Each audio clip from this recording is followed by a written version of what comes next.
let's just do the one version, the easier one that you thought, which is, if we look at, let's wrap up the right poi. If we look at the left one going from the above position, it'll extend coming home and then under, over big, then under, over big home, under, over big home, under, over big home, under, over big home, and we'll do 5 more big, and 4 more big, and 3 more big, and 2 more big, and last one big. And then let's try it from the weave, where you just try and extend your left one when it's coming, using both hands. Let's go back and let's try it with both. We'll see what happens. And it'll look like this with the left one, it goes big.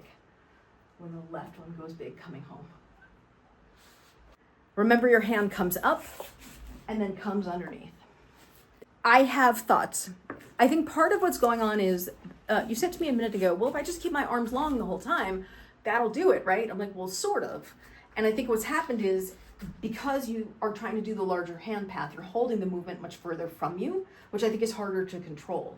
So if you try to only do, like if I just turn this way so you can see it, if you only do the big part when you're going from above home to under, and then you keep it tight to you, it may feel more in control because it's closer into your center.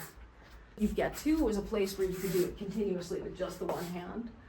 I mean, I feel like this could be a very strong, I mean, I use it a lot in performance where I do the extension with the one hand. It allows you to turn your body and open your body more, and then you can give sexier angles. There's just so many reasons why yes, exactly. The way you open your hip there is exactly what I'm talking about. And then the way you can move through space with it can become very useful as well, because moving back with the extension totally makes sense.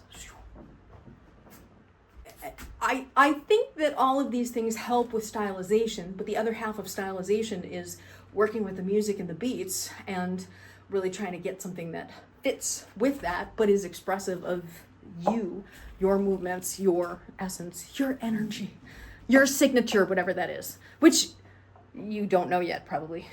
It took me, I would say, 18 months before I really felt like I was tapping into my style.